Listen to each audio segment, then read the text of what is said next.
Bonjour à tous. Bienvenue maintenant dans la session sur les lymphomes non-Hodgkiniens agressifs à cellules T. Il me fait plaisir d'introduire la présentatrice, Dr. Eva Laverdure. Dr. Laverdure est une hématologue diplômée de l'Université de Sherbrooke. Elle a un intérêt dans les soins des patients avec lymphome et la thérapie CAR-T. Elle consolide d'ailleurs actuellement son expertise par une formation postdoctorale spécialisée en lymphome et en cellules immuneffectrices à l'Université de Montréal à l'hôpital Maisonneuve-Rosemont. Elle joindra sous peu l'équipe du CHU à Fleurimont, à Sherbrooke, comme hématologue et professeure adjointe. Sans plus tarder, Dr. Laverdure, merci beaucoup. Oui, bonjour, moi c'est Eva Laverdure, je suis hématologue fellow en lymphome et cellules immunes effectrices à l'hôpital Maisonneuve-Rosemont à Montréal. Ça me fait bien plaisir d'être avec vous aujourd'hui pour vous parler un peu des lymphomes à cellules T et NK.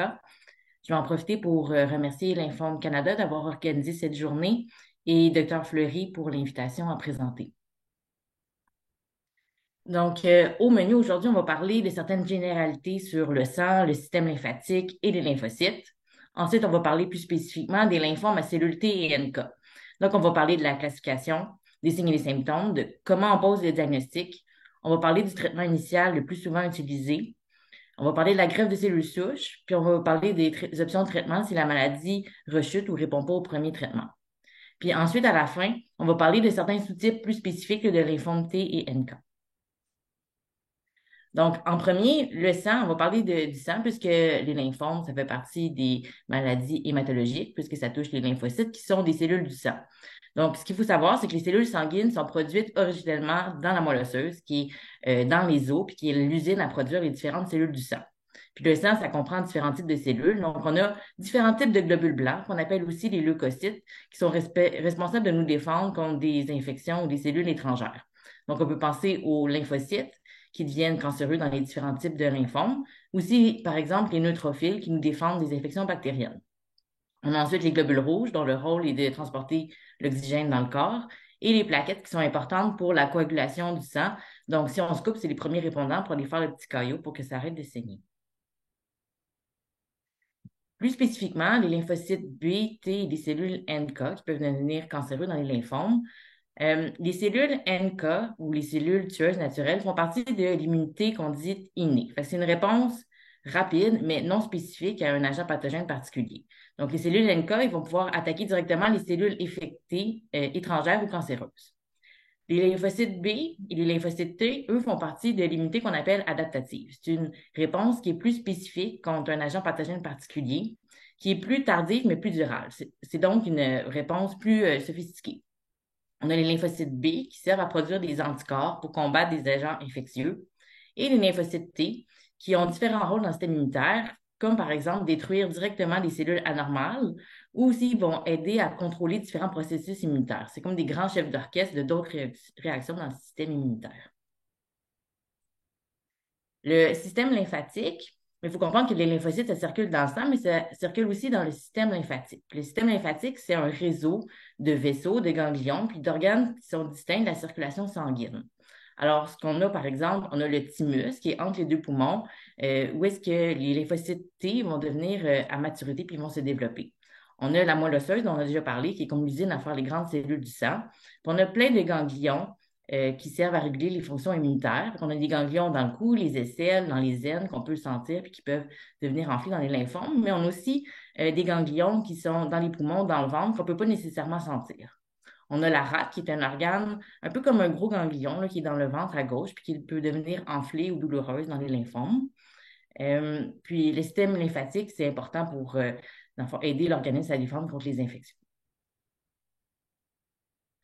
Le lymphome, qu'est-ce que c'est? Mais en fait, un cancer, pour débuter, c'est une croissance incontrôlée des cellules anormales. Puis le lymphome, c'est un terme général qui regroupe différents types de cancers qui prennent naissance dans les lymphocytes.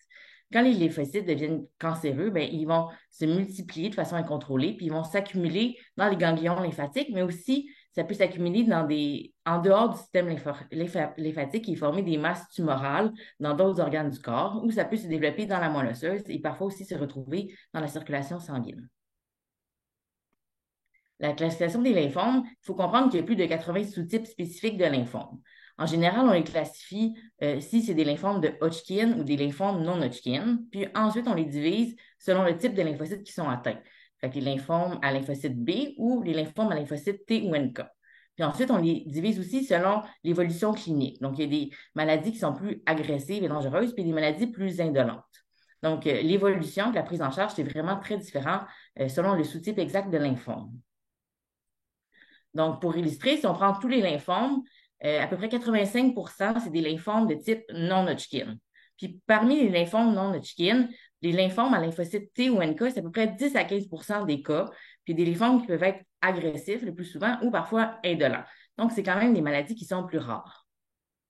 C'est de ça qu'on va parler aujourd'hui.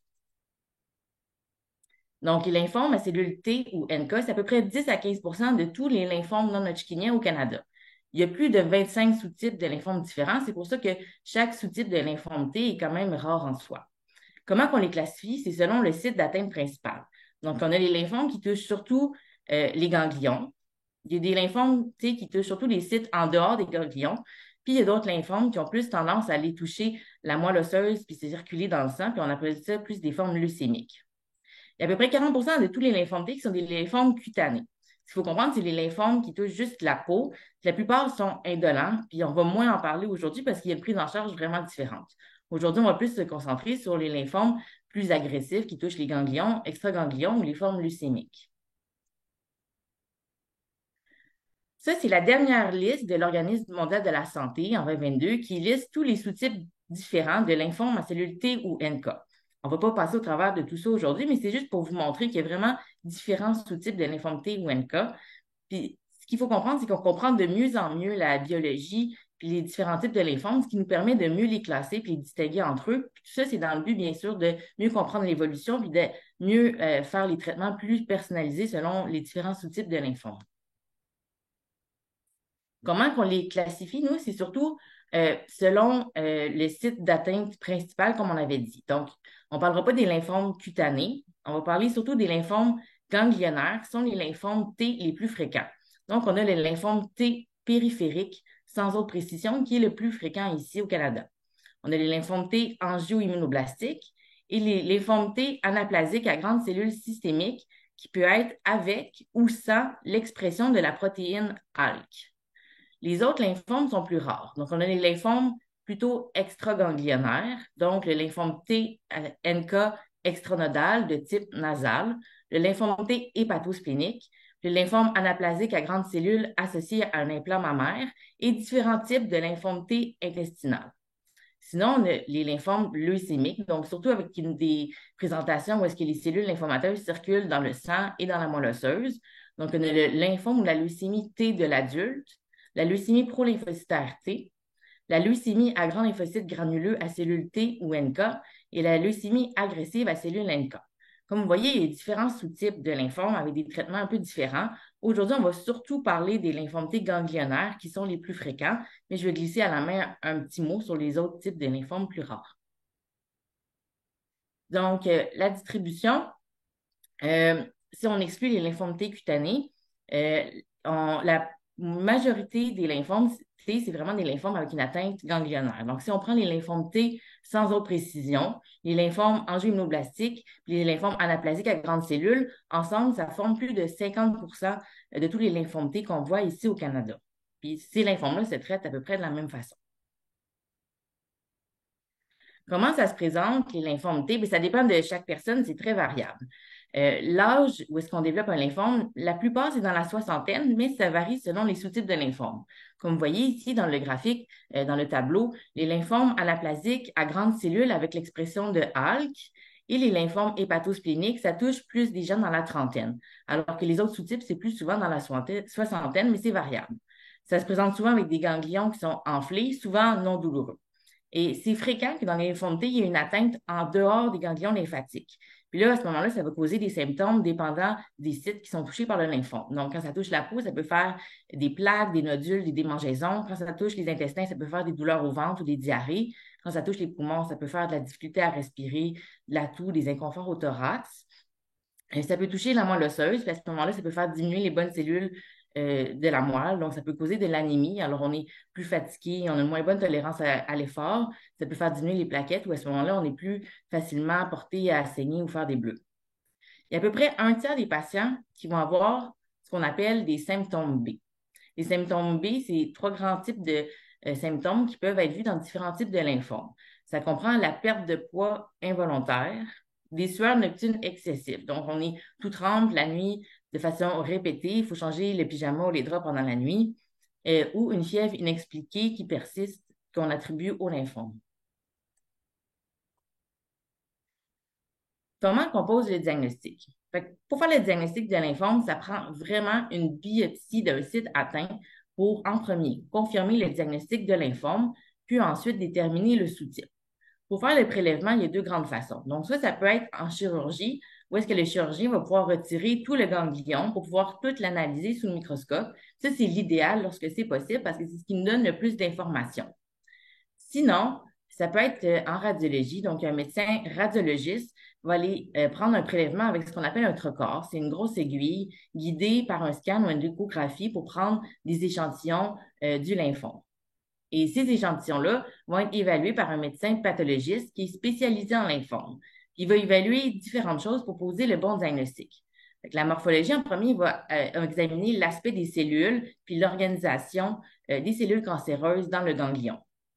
Il va évaluer l'immunophénotype. Ça veut dire toutes les protéines qui sont exprimées à la surface des cellules cancéreuses. Il y a d'autres types d'analyses, soit des chromosomes ou des gènes qui sont plus poussés, qui peuvent prendre plus de temps à avoir les résultats. Ce qui est important, c'est que vu que c'est des maladies qui sont quand même rares, l'expérience puis l'expertise d'un pathologiste spécialisé en lymphome, c'est vraiment essentiel pour poser le bon diagnostic. Et parfois, ça arrive que ça prend plus qu'une biopsie ou un échantillon pour poser le bon diagnostic. L'évaluation initiale avec l'hémato-oncologue, il y a différentes étapes. En premier, on va vous rencontrer, on va vous poser des questions sur vos symptômes que vous avez, votre état de santé, votre situation sociale. On va vous examiner, ou examiner les ganglions, puis voir s'il y a d'autres atteintes à l'examen de d'autres organes. On va faire des prises de sang, puis on va faire des imageries. Donc, à ce moment-là, il y a des tomodensitométries ou des scans ou des tachos. Tout ça, c'est tous des termes qui veulent dire la même chose, ou des TET scans.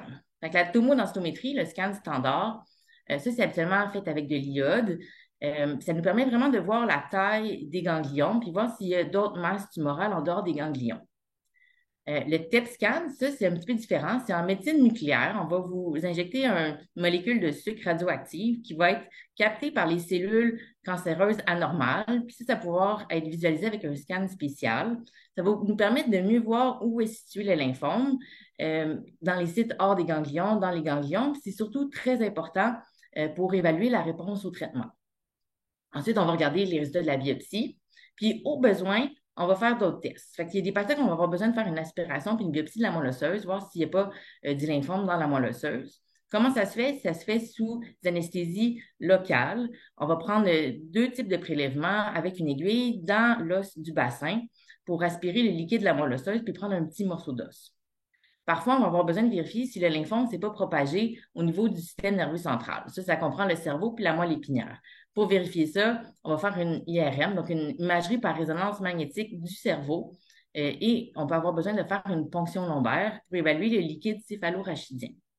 Ensuite, avant de commencer des traitements, souvent, on va avoir besoin d'évaluer la fonction et la force du cœur avec soit une échographie ou une technique en médecine nucléaire qui s'appelle une ventriculographie qui va pouvoir nous montrer la force du cœur. Le stade du lymphome, c'est vraiment pour nous donner une image de où est situé le lymphome. Puis comment qu'on classifie ça? Ben, le stade 1, c'est quand il y a juste un site de ganglion qui est atteint par le lymphome ou un seul site hors des ganglions qui est atteint. Par exemple, il y a juste dans le cou à droite qui est atteint par le lymphome ou juste dans l'estomac, nulle part ailleurs. Ça, c'est un stade 1. Le stade 2, c'est quand il y a deux sites de ganglions atteints, mais du même côté du diaphragme. Le diaphragme, c'est un muscle qui aide à la respiration, qui est entre les poumons et le ventre, puis qui sépare un peu le corps en deux. Donc, par exemple, s'il y a un ganglion dans le cou puis dans les selles, c'est du même côté du diaphragme, il n'y a pas d'autres sites, bien, c'est un stade 2. Un stade 3, c'est quand il y a des atteintes de ganglions de part et d'autre du diaphragme. Comme on voit dans la figure, s'il y a du lymphome dans le cou, dans les selles et dans le ventre, bien, ce serait un stade 3 dans les ganglions. Puis un stade 4, bien, c'est dès qu'il y a plusieurs sites hors des ganglions qui sont atteints, ou quand il y a des ganglions et un site hors ganglion qui est atteint, ou quand il y a une atteinte de la moelle osseuse. Ce qui est important de comprendre, c'est que le stade en lymphome, ça n'a pas un impact pronostic important comme dans d'autres types de cancers. Ce que je veux dire, si on a un cancer du poumon, puis on a un stade 4, souvent ça veut dire qu'on a des métastases, puis que le cancer est souvent pas guérissable. En lymphome, c'est différent. C'est très fréquent que les lymphomes ont un stade avancé, un stade 3 ou un stade 4. Ça ne veut pas dire qu'on n'est pas capable de les guérir. Fait que c'est plus pour donner une image de où est situé le lymphome. Donc, le pronostic. Il faut comprendre que la plupart des lymphomes T, c'est des lymphomes agressifs. Si on n'arrive pas à les guérir, bien, ça peut menacer la vie, puis les gens vont en décéder. Le pronostic, puis les chances de guérir et de survivre, ça dépend de différents facteurs. Entre autres, le type de lymphome, différentes variables qui sont propres à vous au diagnostic, du traitement que vous allez recevoir, de la réponse au traitement, puis aussi des différents traitements qui sont disponibles si le premier choix de traitement, ça ne fonctionne pas. Donc, les statistiques de survie qu'on peut donner sur un ensemble de populations, ça ne permet pas de dire exactement pour une personne spécifiquement c'est quoi les chances de survie pour elle. Il y a un score pronostic qui peut nous donner une idée de à quel point les risques sont que la maladie ait plus de difficultés à répondre au traitement. Et ça s'appelle l'index pronostic international. Ça évalue différents facteurs. Donc, l'âge en haut de 60 ans, les LDH élevés, qui est un marqueur dans les prises de sang qui peuvent être élevés dans certains lymphomes, le stade de la maladie, si on a un stade 3 ou 4. Si on a des sites non ganglionnaires atteints par le lymphome, si on a au moins 2 sites, ou si on a un ECOG, ça, c'est l'état fonctionnel. Si on est capable encore de faire ses activités, d'être actif, de faire ses travaux ménagers, tout ça. Donc, si on est assez en forme, bien, c'est un meilleur pronostic. Donc, plus on a de facteurs comme ça défavorables, plus les risques de décéder du lymphome sont élevés. Le pronostic, ça va dépendre aussi des différents sous-types de lymphome. Donc, ça, c'est une idée sur plus de 1000 patients qui ont été traités partout dans le monde il y a presque 20 ans. Donc, il faut comprendre que maintenant, nos outils thérapeutiques sont un peu mieux, mais ça donne quand même une idée de comment on traite les lymphomes, puis pourquoi il y a des patients qu'on va traiter un petit peu plus agressivement que d'autres. Ce qu'il faut comprendre, c'est que les patients qui ont les plus de chances de guérir de leur lymphome, puis moins de risques de décéder, c'est vraiment les lymphomes anaplasiques à grandes cellules avec l'expression de ALK. C'est les patients qui ont le plus de chances de guérir avec de la chimiothérapie standard. Les lymphomes anaplasiques à grandes cellules qui n'ont pas l'expression de ALK, là, à ce moment-là, c'est plus difficile de guérir. Puis les lymphomes les plus fréquents, comme les lymphomes T périphériques sans autre indication, les lymphomes T angio-immunoblastiques, il y a un pronostic qui est moins bon. Puis les patients qui sont vraiment plus difficiles à traiter, bien, ça peut être les lymphomes à cellules NK, les lymphomes hépatospléniques, puis lymphome leucémie T de l'adulte, qui nécessitent donc des traitements plus agressifs lorsque c'est possible.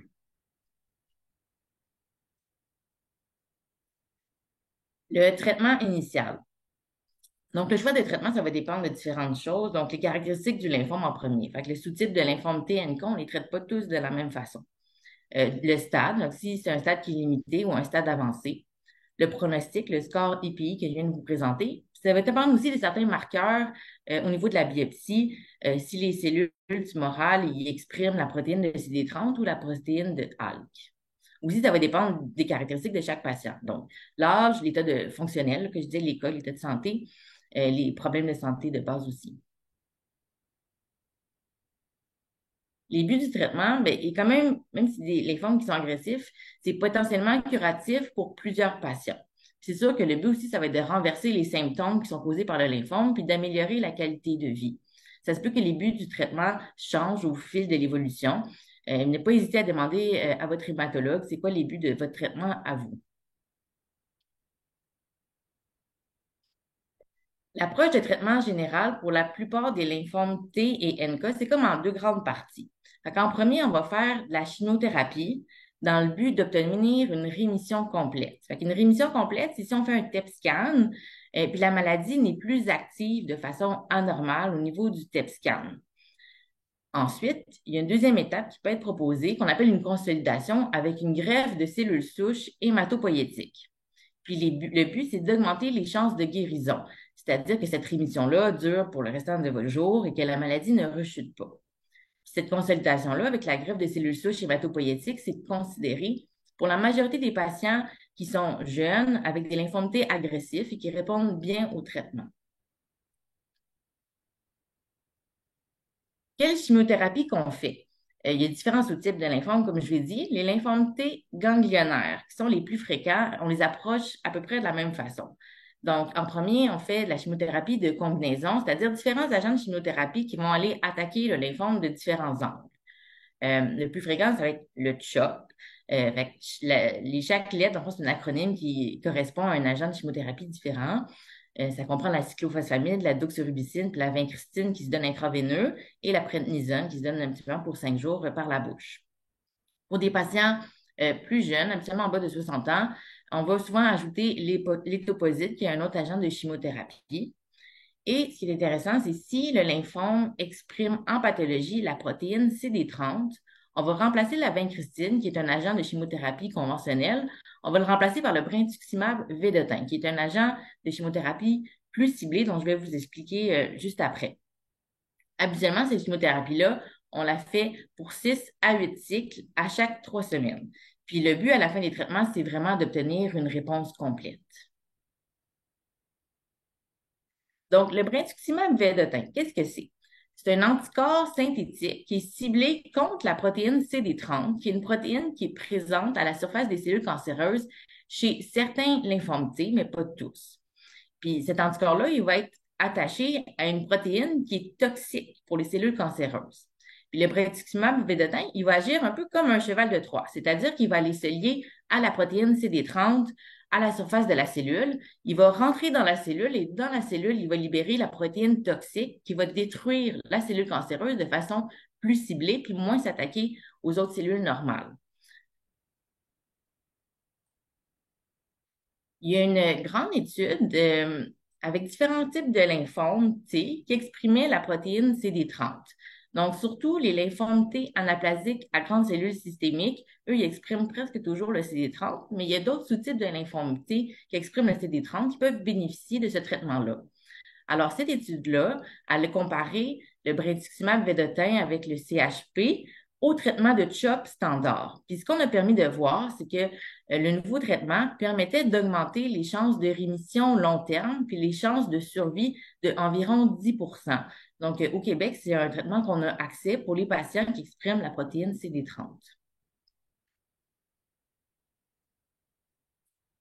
Les effets secondaires potentiels des traitements de chimiothérapie. Donc, la chimiothérapie, ça va aller détruire les cellules de lymphome, les cellules de cancer, mais ça peut être toxique aussi pour les autres cellules normales, surtout les cellules qui se divisent rapidement et qui sont plus fragiles. En premier, ça peut être toxique pour la moelle osseuse, ça peut faire des baisses des bonnes cellules du sang. Donc, ça met à risque d'infection. Ça peut faire diminuer aussi les neutrophiles, qui sont les bons globules blancs pour vous défendre des infections bactériennes. Puis ça peut faire de la fièvre. Alors, il va falloir surveiller la température quand vous êtes en chimiothérapie. S'il y a de la température 38 degrés pendant 1 heure ou 38,3, il faut aller à l'urgence pour recevoir des traitements d'antibiotiques rapidement. Pour diminuer le risque de faire de la fièvre et des infections, c'est possible que vous ayez besoin de facteurs de croissance qui se donnent en sous-cutané à tous les jours pendant plusieurs jours, comme le grastophile ou le neupogène, pour stimuler la moelle osseuse à produire des neutrophils puis diminuer le risque d'infection et de neutropénie fébrile.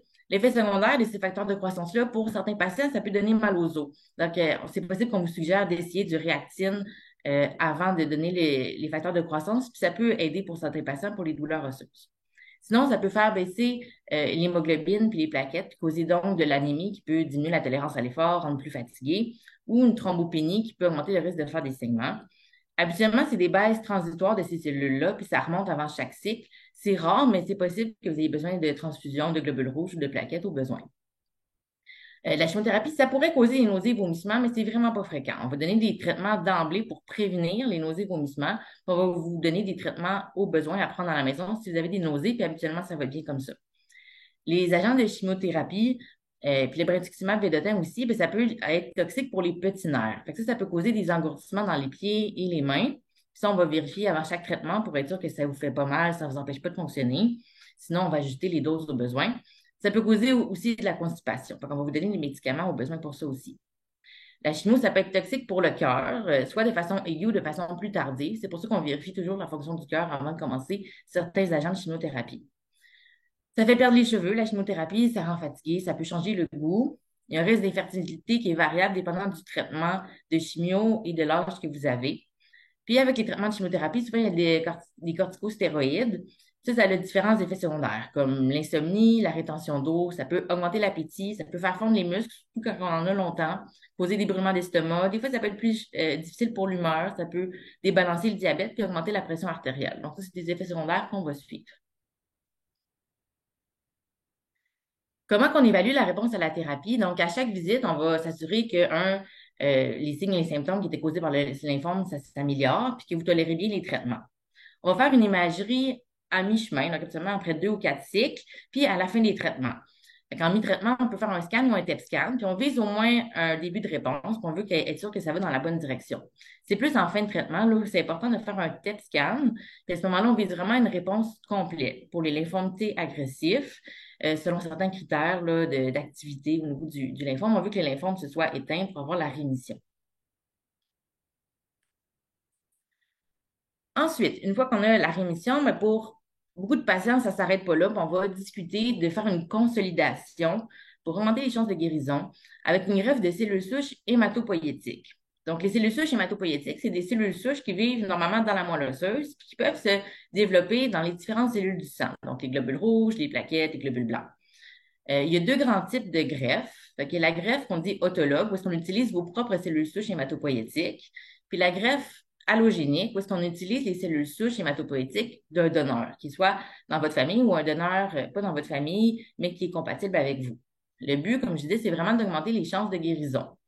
C'est des traitements qui sont quand même difficiles, puis qui nécessitent une hospitalisation le plus souvent de quelques semaines, puis qui n'est pas disponible pour tout le monde. L'éligibilité, ça dépend de différents facteurs, mais en gros, ça va dépendre de l'âge. Fait que si on est trop âgé, on ne peut pas faire ça puisque ça pourrait être trop dangereux. Les états d'organes, il faut être en bonne forme. Fait que le cœur, les poumons, les reins, le foie, il faut que tout fonctionne bien. Puis de la réponse au traitement. C'est un traitement qui fonctionne bien quand que le lymphome a déjà bien répondu. L'autogreffe, en fait, c'est la chimiothérapie haute dose suivie de la greffe de cellules souches hématopoïétiques autologues.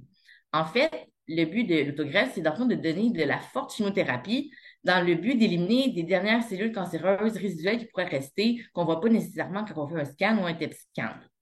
Par contre, cette forte chimiothérapie-là, elle a l'effet secondaire d'éradiquer aussi les bonnes cellules souches hématopoïétiques.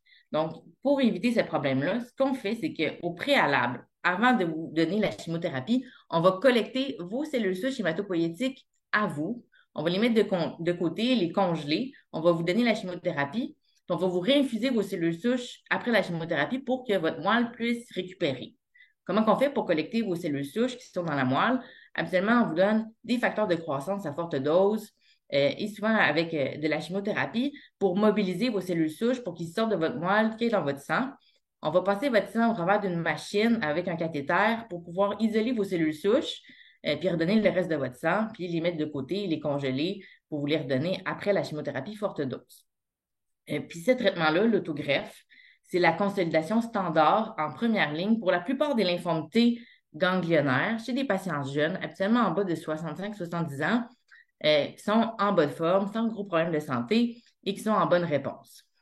L'exception, les lymphomes T anaplasiques, à grandes cellules avec l'expression de ALK, avec un IPI, le score de risque qui est faible. Ces patients-là, ils ont assez bonnes chances de guérir avec juste la chimiothérapie, alors on ne va pas aller en autogreffe d'emblée pour ces patients-là. Ensuite, la deuxième type de greffe, c'est la greffe de cellules souches hématopoïétiques allogéniques, donc l'allogreffe. La différence, c'est que les cellules souches proviennent d'un donneur sain qui est compatible. C'est assez similaire. On va donner de la chimiothérapie à dose modérée ou élevée pour détruire les cellules cancéreuses, puis aussi pour faire de la place pour que vous puissiez recevoir les cellules souches d'un donneur. La différence avec l'autogreffe, c'est que dans ce contexte-là, les cellules souches du donneur vont pas être seulement juste pour repeupler votre moelle osseuse, mais ça va avoir aussi un effet thérapeutique puisque le système immunitaire du donneur va être capable de surveiller puis d'essayer d'éviter la récidive du lymphome. Par contre, c'est associé à des risques distincts, c'est-à-dire que le système immunitaire du donneur peut aussi s'attaquer aux bons organes du receveur. C'est ce qu'on appelle la réaction du greffon contre l'autre. Donc, ça demande de diminuer votre système immunitaire pour plusieurs mois pour éviter ces effets secondaires-là.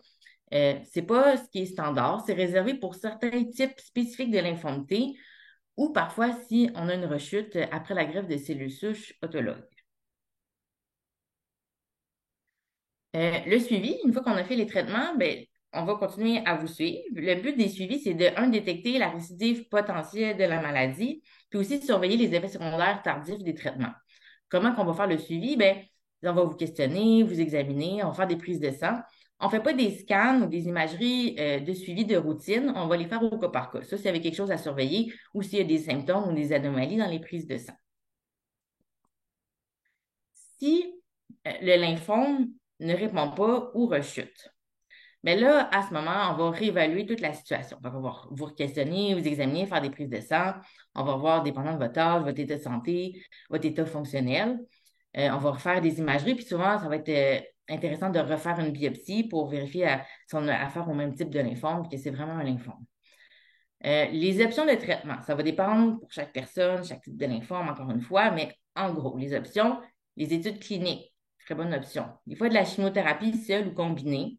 La radiothérapie, ça peut être une option des fois pour diminuer la douleur s'il y a certains sites du lymphome qui sont plus problématiques.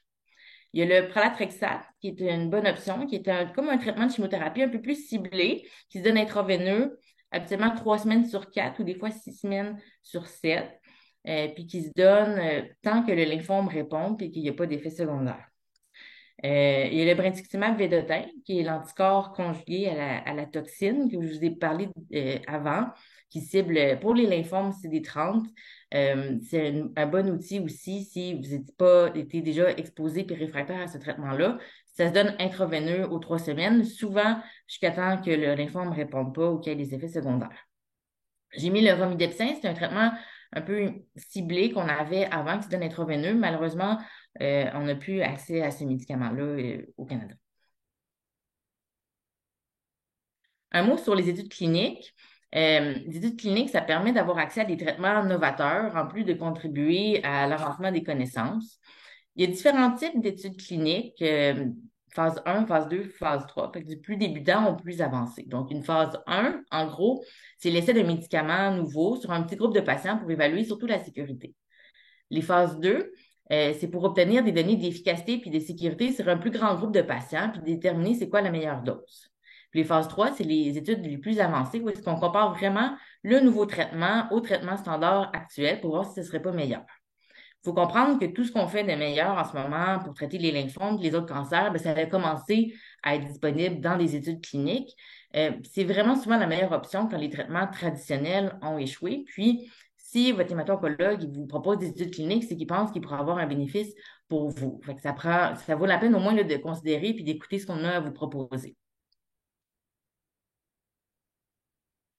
Bon, l'avenir. Il faut comprendre que, dans le fond, les recherches en hématologie, on est chanceux puis on a beaucoup d'espoir pour nos patients parce qu'il y a beaucoup, beaucoup de recherches et d'études qui se font constamment pour mettre à point des nouveaux traitements, améliorer les thérapies existantes pour qu'elles soient, il y ait moins d'effets secondaires puis qu'ils soient plus efficaces. Fait que ça donne beaucoup d'espoir. Puis pour l'instant, il y a beaucoup de choses qui sont disponibles dans le cadre des études cliniques puis qu'on va avoir accès là, dans les prochains mois ou années. Puis il y a beaucoup de développements en cours. Je vais vous dire un mot sur les thérapies de CAR-T, qui est un des nouveaux traitements. Fait que les CAR-T, ce que ça veut dire, c'est des lymphocytes T avec récepteurs antigéniques chimériques. C'est ça que ça veut dire CAR-T. En fait, c'est un type d'immunothérapie qui modifie les lymphocytes T d'un patient pour qu'il puisse reconnaître et détruire les cellules cancéreuses. C'est un traitement qui est très important, très utile dans les lymphomes à cellules B.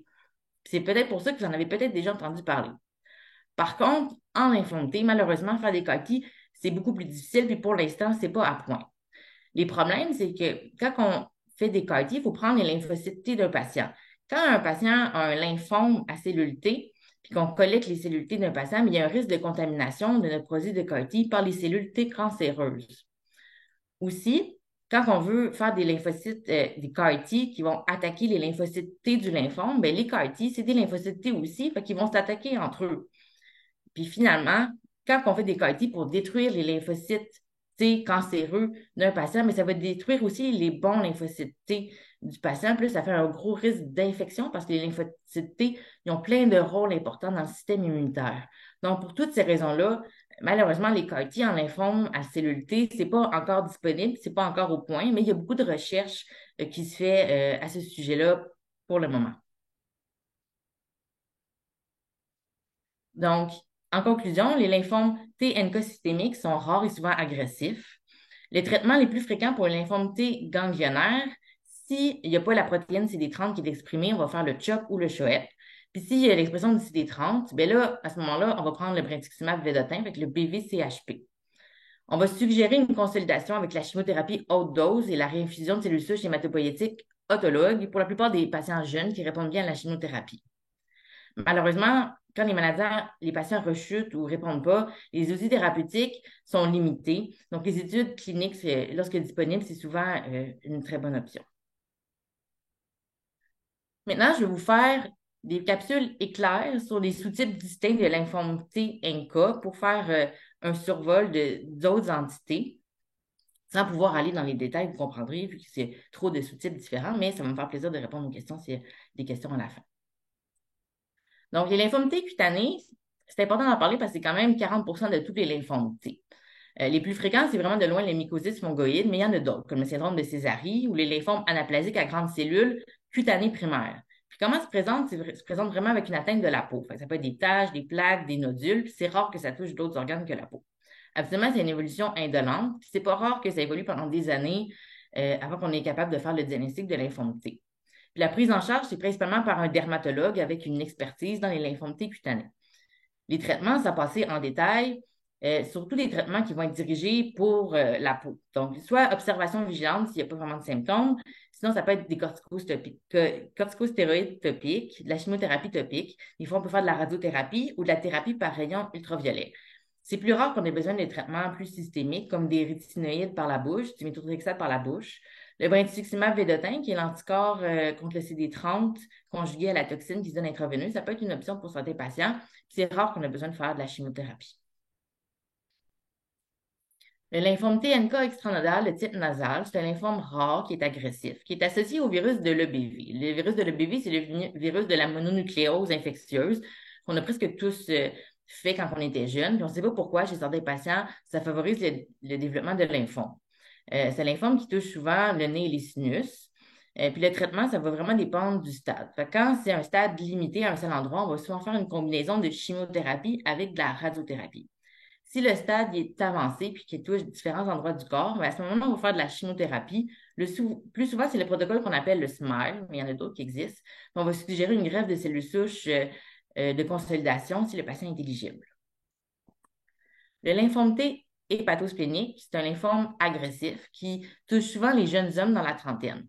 Ça ne se présente pas avec une augmentation des ganglions, plutôt une augmentation de la rate et du foie, une atteinte de la moelle osseuse avec une diminution des bonnes cellules sanguines, puis souvent des symptômes B.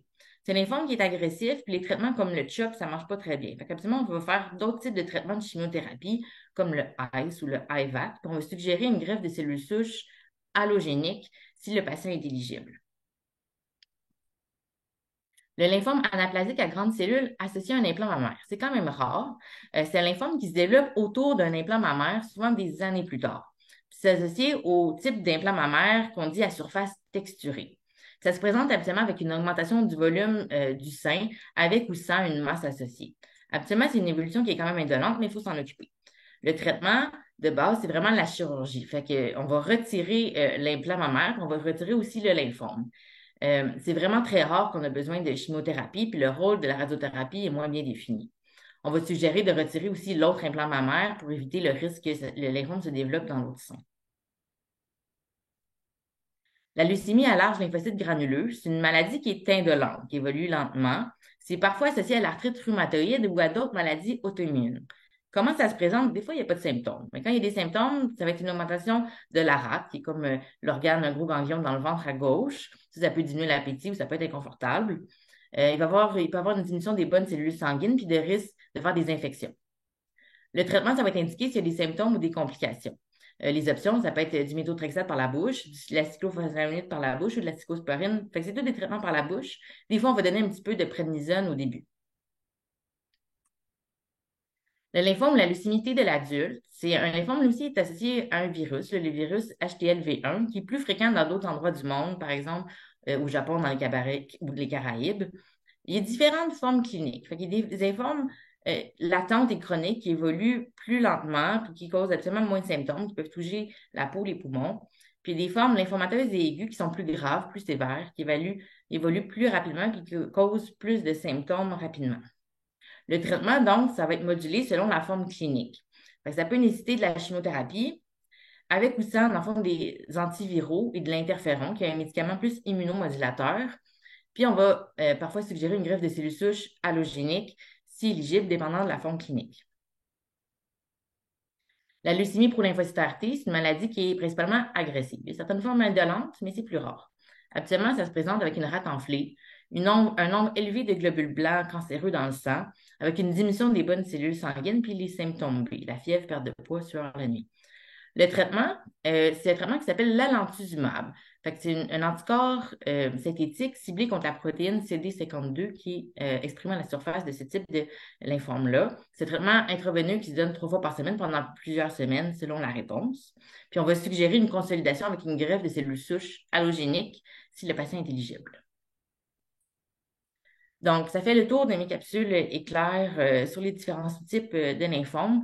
Donc, je veux vous remercier en premier vous là, d'avoir pris le temps de m'écouter, de votre attention. Je remercie encore Dr. Fleury pour l'invitation à présenter, puis Lymphome Canada pour avoir organisé cette journée.